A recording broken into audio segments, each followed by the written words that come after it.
여러분, 세계 1위 화장품 회사가 우리나라 중소기업들을 조금씩 사모으고 있습니다. 2018년 6천억 원을 들여 3CE를 집어삼켰고 2024년에는 피부과 전문의가 만든 브랜드 닥터지까지 가져갔습니다. 프랑스 사모펀드는 7천억 원을 들고 와서 한국 미용기기 회사를 통째로 사갔고요. 이 회사가 바로 연매출 75조 원, 정확히는 440억 유로를 벌어들이는 프랑스의 로레알입니다. 그런데 이상하지 않습니까? 매출 75조짜리 세계 1위 공룡이 왜 굳이 한국의 중소 화장품 브랜드를 하나하나 사들이는 걸까요? 답은 간단합니다.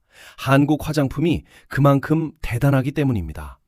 지금 전 세계 화장품 시장의 판을 한국이 바꾸고 있기 때문이에요. 2024년 한국은 미국 화장품 수입 시장에서 프랑스를 제치고 1위에 올랐습니다. 2025년에는 미국마저 넘어서 세계 2위 화장품 수출국이 됐습니다. 한국 화장품의 연간 수출액은 114억 달러, 16조 원을 돌파했고 이 성장 속도는 세계 어느 나라도 따라오지 못하고 있습니다. 100년 동안 세계 화장품을 지배해온 프랑스가 한국 때문에 처음으로 흔들리기 시작한 겁니다. 그래서 로레알이 뭘 했냐?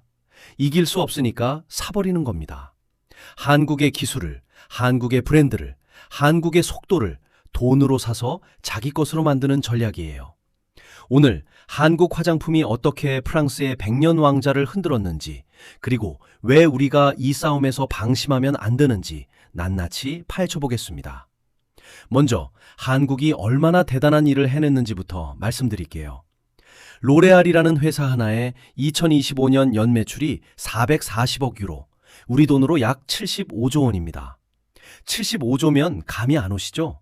우리나라 국방 예산이 약 60조 원이에요.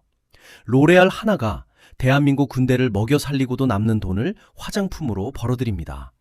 브랜드 37개를 거느리고 150개국의 유통망을 깔고 연구개발비만 한 해 2조 원을 쏟아붓는 제국이에요. 근데 이 제국이 지금 흔들리고 있습니다. 누구 때문에? 우리나라 때문에. 2025년 프랑스 화장품 산업에 초유의 사건이 벌어졌어요. 프랑스 뷰티 기업 연합 FEBA가 발표한 겁니다. 2025년 프랑스 화장품 수출이 전년 대비 감소했다고. 수출액 224억 유로, 전년에 225억 유로보다 줄었어요. 고작 0.1%라고요? 이게 왜 대사건이냐면 코로나를 빼면 최소 20년 만에 처음 있는 일이기 때문입니다. 2008년 금융위기 때도 유럽 재정위기 때도 안 꺾였던 프랑스 화장품 수출이 2025년에 처음으로 꺾인 거예요. 충격의 진원지는 미국입니다. 2025년 프랑스의 대미 화장품 수출이 18.5%나 폭락했어요. 최대 시장에서 매출이 5분의 1 가까이 날아간 겁니다. 트럼프 관세 탓도 있지만 관세는 핑계의 절반일 뿐이에요. 왜냐고요? 같은 관세 환경에서, 같은 미국 시장에서 한국 화장품은 폭발적으로 성장했기 때문입니다. 2024년 USITC 자료 기준 한국의 대미 화장품 수출액은 17억 100만 달러, 전년 대비 54.3% 증가. 프랑스는 12억 6,300만 달러, 한국이 4억 달러 이상 차이로 제쳤습니다. 향수를 제외한 화장품 기준으로 한국이 미국 수입 1위 국가가 된 거예요. 향수까지 포함하면 아직 프랑스가 앞서지만 스킨케어, 메이크업, 선크림 같은 실제 피부에 바르는 화장품만 놓고 보면 한국이 압도적으로 이겼습니다. 2025년에는 더 벌어졌어요. 대미 수출액 22억 달러, 미국이 사상 처음으로 한국 화장품 수출 대상국 1위에 올라섰습니다. 한국 화장품의 성장 속도를 체감하려면 딱 두 숫자만 기억하시면 됩니다. 5년 전 수출액 75억 달러, 2025년 114억 달러, 5년 만에 50% 넘게 뛰었어요. 지금 전 세계 202개 나라가 한국 화장품을 사고 있습니다. UN 회원국이 193개예요. 한국 화장품을 수입하는 나라가 UN 회원국보다 많습니다. 그리고 진짜 충격적인 장면은 미국이 아니라 일본에서 먼저 나왔습니다. 일본. 세계에서 가장 까다로운 소비자들이 모여있는 나라. 시세이도 SK2에 대한 자부심이 엄청나고 세계에서 가장 뚫기 어려운 시장이라는 말이 괜히 나온 게 아닌 곳이에요. 근데 2024년 이 철벽이 무너졌습니다. 한국 화장품의 일본 수입액이 전년 대비 120.8% 급증하면서 30년 가까이 1위를 지켜온 프랑스를 밀어내고 수입 화장품 1위에 올라선 겁니다. 점유율 30.1%. 도쿄 시부야 백화점 1층 샤넬과 랑콤이 차지하던 자리를 로맨, 티르티르, 마녀 공장이 채우기 시작한 거예요. 세계에서 가장 콧대 높은 소비자들이 한국 화장품을 선택한 겁니다. 이건 단순한 한 시장의 승리가 아닙니다. 일본은 아시아 뷰티 트렌드의 발신지예요. 일본에서 인정받았다는 건 글로벌 시장에서의 신호탄이라는 뜻이고, 그 신호탄은 2025년 미국 시장에서 정확히 현실이 됐습니다. 여기까지가 전장의 지도입니다. 프랑스는 20년 만에 처음으로 수출이 꺾였고 미국에서 18.5% 추락했습니다. 반면 한국은 수출 114억 달러로 역대 최고를 찍었고 미국과 일본 두 시장 모두에서 프랑스를 밀어냈어요. 100년 제국을 한국이 흔들고 있는 겁니다. 그런데 진짜 중요한 건 왜입니다. 왜 소비자들이 100년 전통의 프랑스 브랜드 대신 한국 화장품을 고르기 시작했을까요? 그 답은 한국만이 가진 비밀 병기에 있습니다. 로레알이 한국을 처음 사러 온 건 2018년이었어요. 타깃은 스타일난다. 동대문에서 시작한 온라인 패션 쇼핑몰이 만든 화장품 브랜드 3CE를 품고 있는 회사였습니다. 인수금액 약 6천억 원. 당시 업계 반응은 로레알이 동대문 브랜드를? 이랬어요. 근데 로레알은 정확히 뭘 본 걸까요? 3CE가 가진 건 공장도 아니고 특허도 아니었어요. MZ세대의 감성이었습니다. 인스타그램에서 시작된 색조 트렌드, 톡톡 튀는 패키지, 합리적인 가격. 랑콤이나 입센노랑으로는 절대 잡을 수 없는 10대 후반에서 20대 초반의 마음을 3CE가 가지고 있었던 거예요. 로레알은 브랜드가 아니라 세대를 산 겁니다. 6년 뒤인 2024년 12월, 로레알은 두 번째 한국 쇼핑에 나섰습니다. 이번 타깃은 닥터지. 피부과 전문의 안건영 박사가 2003년에 만든 더마 코스메틱 브랜드예요. 올리브영 가시면 빨간 튜브에 RED 블레미쉬라고 적힌 수분 크림, 그게 닥터지입니다. 여기서 주목할 건 로레알에 이미 더마 브랜드가 있다는 거예요. 라로슈포제, 비쉬, 세라비 전부 프랑스 약국 화장품의 간판들인데 왜 한국 브랜드를 또 샀을까? 로레알 코리아 대표가 직접 답을 줬습니다. 한국의 제형 기술과 혁신 생태계를 로레알의 글로벌 운영에 이식하기 위한 것이다. 이식, 남의 장기를 떼어다 내 몸에 붙이겠다는 거예요. 100년 넘게 쌓아온 자체 연구소, 세계 최고 수준의 R&D로도 안 되는 뭔가가 한국에 있다는 걸 스스로 인정한 겁니다. 그게 뭔데? 바로 속도입니다. 프랑스 화장품 브랜드가 신제품 하나를 매장에 올리는데 평균 18개월에서 2년이 걸려요. 한국은요? 4개월에서 6개월이면 됩니다.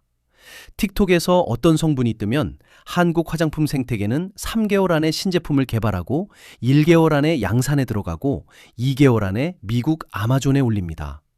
프랑스가 3상 임상을 더 해봐야 하고 있을 때 한국 제품은 이미 틱톡에서 100만 조회수를 찍고 있는 거예요. 이 속도를 가능하게 하는 비밀 병기, 바로 ODM입니다. 화장품계의 반도체 파운드리예요. 반도체에 TSMC가 있다면 화장품에는 코스맥스가 있습니다. 코스맥스. 1992년 설립된 한국 기업인데 전 세계 화장품 ODM 시장 매출 1위예요. 2024년 매출 2조 1661억 원, 전년 대비 21.9% 성장, 5개국의 19개 공장, 글로벌 점유율 약 13%. 더 놀라운 건 고객 명단이에요. 전 세계 화장품 상위 20개 회사 중 16개가 코스맥스와 거래합니다. 로레알, 에스티로더, 랑콤, 메이블린 전부 거래처예요. 무슨 말이냐면 여러분이 백화점에서 산 프랑스 화장품 라벨에 메이드 인 프랑스라고 적혀 있어도 그 안에 제형 기술은 경기도 화성 공장에서 나온 것일 수 있다는 겁니다. 겉은 프랑스인데 알맹이는 한국인 거예요. 이게 바로 우리나라의 진짜 실력입니다. 한국 콜마, 코스메카 코리아, CNC 인터내셔널까지 합치면 이 빅사의 2025년 상반기 매출만 3조 원을 돌파했어요. 한국 화장품 수출 114억 달러 중 약 26%가 코스맥스 한 회사에서 나왔다는 보도도 있었습니다. 한 나라 화장품 수출의 4분의 1을 ODM 업체 하나가 만들어내는 구조. 이런 나라는 지구상에 한국밖에 없어요. 이 ODM 생태계가 만들어낸 또 하나의 기적이 있습니다. 한국에 등록된 화장품 책임 판매 업체는 2023년 기준 약 3만 1,500개예요. 2019년에 15,700개였으니까 5년 만에 딱 2배. 공장이 없어도, 연구소가 없어도 아이디어만 있으면 화장품 브랜드를 만들 수 있는 구조. 코스맥스나 한국홀마에 의뢰하면 제형 개발부터 생산, 포장까지 다 해줘요. 20대 청년이 원룸에서 시작한 브랜드가 틱톡 하나로 미국 시장을 뚫는 일이 실제로 벌어지고 있습니다. 실제 사례를 보여드릴게요. APR이라는 회사가 만든 메디큐브, 2025년 아마존 프라임데이 뷰티 카테고리 전체 1위, 미국 틱톡샵 뷰티 브랜드 판매 1위. 이 브랜드 하나의 2025년 매출이 1조 4천억 원이에요. 틱톡샵 매출은 전년 대비 1143% 뛰었습니다. 로레알도 에스티로더도 아닌 한국 회사가 미국 이커머스를 지배하고 있는 거예요. 더 놀라운 건 프랑스 본토에서 벌어지고 있는 일입니다. 조선미녀, 영어로 뷰티 오브 조선. 이 브랜드의 맑은 쌀 선크림이 지금 프랑스 파리 약국에서 팔리고 있어요. 프랑스 소비자들이 혁명적인 선크림이라며 사재기를 합니다. 프랑스산 선크림이 수십 년 동안 해결 못한 텍스처 문제를 한국 브랜드가 해결해버린 거예요. 토리든이라는 브랜드도 2024년 10월 프랑스에 런칭하자마자 프랑스 약국 채널에 안착했어요. 아벤느, 비쉬, 라로슈포제가 지키고 있던 프랑스 더마 코스메틱의 성지에 한국 브랜드가 들어간 겁니다. 더 아이러니한 건 세포라예요. LVMH 그룹 소유 루이비통과 디올을 가진 프랑스 최대 럭셔리 그룹의 뷰티 편집숍. 그 파리 샹젤리제 플래그십 매장에 라네즈, 닥터자르트, 이니스프리가 주요 매대를 차지하고 있습니다. 프랑스의 자존심 세포라가 한국 화장품을 진열대 앞줄에 세워놓은 거예요. 왜? 프랑스 브랜드보다 한국 브랜드가 더 팔리니까. 장사를 해야 하니까. 그래서 로레알의 전략이 나온 겁니다. 직접 만들어서는 안 되니까 사는 거예요. 사는 것만이 아닙니다. 사면서 동시에 함께 만들기도 합니다. 로레알은 이걸 코크리에이션, 공동 창조라고 부릅니다. 한국 ODM사와 협력해서 쿠션 파운데이션, 마스크팩 같은 한국형 혁신 제품을 만든 뒤 로레알 유통망에 태워 전 세계에 파는 전략이에요. 2025년 CES에서 로레알이 공개한 피부 진단기기 셀바이오 프린트도 한국 스타트업 나노엔텍과의 합작품이었어요. 핵심 기술은 한국 것, 로레알은 이름만 얹은 겁니다. 로레알만이 아닙니다. LVMH는 투자 자회사 엘 캐터톤을 통해 한국 뷰티 브랜드에 투자하고 있고, 프랑스 사모펀드 아키메드는 제이시스 메디칼을 7,244억 원에 인수했어요. 에스티로더는 2019년 닥터자르트를 약 1조 3천억 원에 사갔고, 블랙스톤은 2025년 준 오헤어의 경영권을 인수했습니다. 기업 가치 약 8천억 원, 지분 70%를 약 4천억 원대에 사들였어요. 동네 미용실 체인의 세계 최대 사모펀드가 8천억 원짜리 가치를 매긴 겁니다. 2024년에서 2025년 사이 외국 자본이 한국 뷰티 기업에 쏟아부은 돈이 약 2조 원이 넘어요. 26건 이상의 인수합병이 이 기간에 집중됐습니다. 전 세계 뷰티 자본이 한국으로 몰리고 있는 거예요. 이건 거꾸로 생각하면 이런 뜻입니다. 전 세계가 인정한 거예요. 화장품의 미래는 한국에 있다고. 100년 전통의 프랑스 제국이 한국 중소기업한테 돈 들고 와서 제발 팔아달라고 줄을 서는 상황. 이게 지금 대한민국 화장품 산업의 위상입니다. 그런데 여기서 끝나면 좋겠지만 정말 중요한 이야기는 지금부터입니다. 한국이 이렇게 대단한데 왜 우리는 마냥 기뻐할 수만은 없을까요? 한국이 대단한 건 사실입니다. 그런데 냉정하게 봐야 할 게 있어요. 지금 이 구조를 가만히 들여다보면 뭔가 이상한 점이 보입니다. 한국이 세계 최고의 제품을 만들면 프랑스 기업이 그걸 사가서 자기 이름을 붙여 전 세계에 비싸게 팔아요. 코스맥스가 로레알 제품을 만들어주면 부가가치의 대부분은 로레알이 가져갑니다. 닥터지가 아무리 잘 팔려도 이제 그 이익은 로레알 본사로 갑니다. 3CE가 전 세계에서 벌어들이는 매출은 전부 로레알의 실적이 됩니다. 기술은 한국이 만들고 돈은 프랑스가 번다. 이게 지금의 구조예요. 반도체로 비유하면 이렇습니다. 한국이 세계 최고의 칩을 만드는데 브랜드와 판매는 외국 회사가 다 해가는 상황. 우리가 만든 물건인데 최종 수익은 남의 주머니로 들어가는 거예요. 그러면 이런 질문이 나와야 합니다. 로레알한테 넘어가느니 차라리 우리나라 대기업이 사면 안 되나? 맞는 말이에요. 실제로 아모레퍼시픽은 움직였습니다. 2021년부터 총 9,351억 원을 들여서 코스RX를 인수했어요. 해외 매출 비중이 90%가 넘는 글로벌 인디 브랜드를 품은 거죠. 결과요? 대성공이었습니다. 2025년 아모레퍼시픽 그룹 영업이익 3,680억 원, 6년 만에 최대 실적을 찍었어요. 코스RX 효과가 숫자로 증명된 겁니다. 미주 매출이 6,310억 원으로 전년보다 20% 넘게 늘면서 사상 처음으로 중화권 매출을 앞질렀어요. 코스RX라는 한국 인디 브랜드 하나가 아모레퍼시픽의 체질을 바꿔놓은 거예요. 이게 바로 정답입니다. 한국 대기업이 한국 인디 브랜드를 품으면 기술도 수익도 한국에 남는 거예요. 로레알이 가져가는 게 아니라. 그런데 문제는 LG 생활건강이에요. 2025년 매출 6조 3천억 원, 영업이익은 전년보다 62.8%나 빠졌습니다. 4년 연속 하락이에요. 토리든 인수를 검토하고 있다는 보도가 나왔지만 아직 구체적으로 결정된 건 없어요. 아모레퍼시픽이 코스RX로 부활한 걸 옆에서 지켜보면서도 아직 결정적인 한 수를 못 두고 있는 거예요. 솔직히 말하게요. 한국 화장품 대기업의 가장 큰 문제는 속도입니다. 로레알은 1년에 수조 원어치를 사요. 전 세계에서 매력적인 브랜드가 나오면 바로 달려가서 지갑을 열어요. 아모레퍼시픽은요? 코스RX 하나 사는데 4년이 걸렸어요.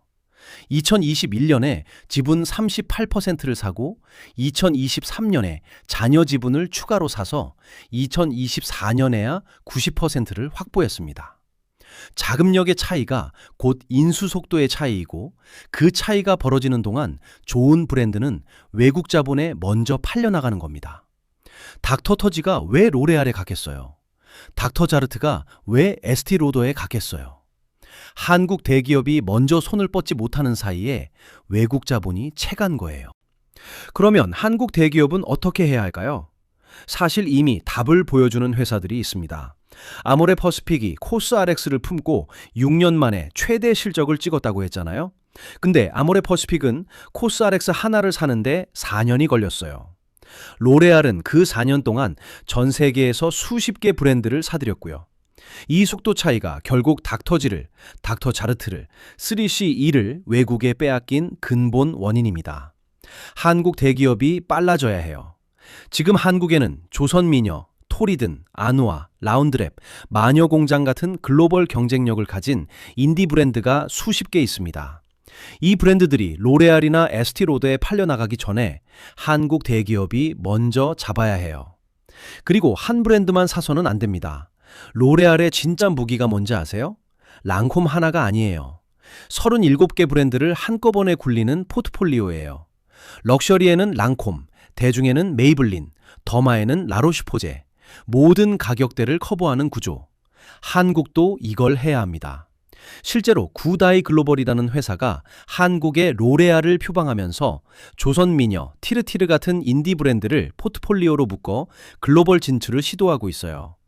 2021년 매출 117억 원이었던 회사가 2024년에 3,300억 원, 3년 만에 28배. 방향은 정확합니다. 문제는 이 회사가 아직 로레알의 100분의 1도 안 된다는 거예요. 더 빨리, 더 크게 커야 합니다. 브랜드만 가지고는 또 안 돼요. 유통을 수출해야 합니다. 여기서 올리브영 이야기를 안 할 수가 없어요. 올리브영이 2026년 1월 세포라와 공식 파트너십을 체결했습니다. 세포라 매장 안에 올리브영이 직접 고른 K-뷰티 제품만 모아놓는 K-뷰티 존을 만드는 거예요. 6개국을 시작으로 2027년에는 중동과 영국까지 확대하고 2026년 5월에는 미국 LA에 올리브영 첫 해외 직영 매장도 엽니다. 프랑스 최대 럭셔리 그룹 소유의 세포라가 한국 유통 플랫폼에게 우리 매장 안에 당신네 공간을 만들어달라고 한 거예요. 올리브영이 한국의 세포라가 아니라 세포라가 올리브영을 부러워하는 시대가 온 겁니다. 그리고 마지막으로 진짜 무서운 이야기를 하나 해드릴게요. 한국이 지금 준비하고 있는 차세대 무기가 있습니다. PDRN과 엑소좀. PDRN은 연어에서 추출한 피부 재생 성분이고 엑소좀은 세포간 신호를 전달하는 나노 입자 기술인데 기존 화장품 성분과는 차원이 달라요. 프랑스가 30년간 레티놀 하나에 매달려 있는 동안 한국은 바르는 시술이라는 완전히 새로운 카테고리를 열고 있는 겁니다. 한국 의사들이 피부 시술에 쓰는 성분을 화장품으로 만들었다. 이 한 문장이 전 세계 소비자에게 주는 임팩트는 어마어마해요. 이 기술을 한국 대기업이 잡느냐, 또 외국 자본이 사가느냐, 그게 앞으로 5년의 승부를 가를 겁니다. 자, 정리하겠습니다. 한국 화장품은 지금 전 세계를 뒤흔들고 있습니다. 프랑스의 100년 왕자를 흔들었고 미국과 일본에서 1위를 찍었고 프랑스 파리의 약국까지 뚫었어요. 로레알이 한국을 사러 오는 건 한국이 그만큼 대단하기 때문입니다. 하지만 이렇게 대단한 기술과 브랜드가 하나둘 외국에 팔려나가고 있어요. 닥터자르트는 에스티로더 것이 됐고 3CE는 로레알 것이 됐고 닥터지도 이제 로레알 것입니다. 기술은 한국이 만들고 돈은 외국이 벌어가는 구조. 이걸 바꾸지 않으면 한국은 영원히 세계 최고의 하청국가로 남을 수 있어요. 아모레 퍼시픽이 코스알엑스를 품고 6년 만에 최대 실적을 찍은 건 답이 이미 나와 있다는 뜻입니다. 한국 대기업이 한국 인디 브랜드를 빠르게 품고 한국의 유통망으로 전 세계에 직접 파는 구조를 만들어야 해요. 로레알이 75조 원짜리 제국을 쌓는데 116년이 걸렸지만 틱톡 시대에는 그렇게 오래 걸리지 않을 수도 있습니다. 진짜 승리는 팔려가는 브랜드가 아니라 사는 브랜드가 되는 것입니다. 한국이 로레알처럼 전 세계의 좋은 브랜드를 사 모으고 한국의 플랫폼으로 전 세계에 파는 날, 그날이 와야 비로소 K-뷰티가 이겼다고 말할 수 있어요. 그래도 한 가지는 확실합니다. 지금 이 순간 전 세계에서 가장 뜨거운 전쟁터의 한가운데에 한국이 서 있다는 것. 그리고 그 전쟁에서 한국은 지고 있는 게 아니라 판을 바꾸고 있다는 것. 우리가 만든 기술로, 우리가 키운 브랜드로, 우리가 주인이 되는 날이 반드시 와야 합니다. 그리고 저는 그날이 생각보다 멀지 않았다고 믿습니다. 오늘 영상이 도움이 되셨다면 구독과 좋아요, 그리고 알림 설정까지 꼭 부탁드립니다. 경제 편의점이었습니다.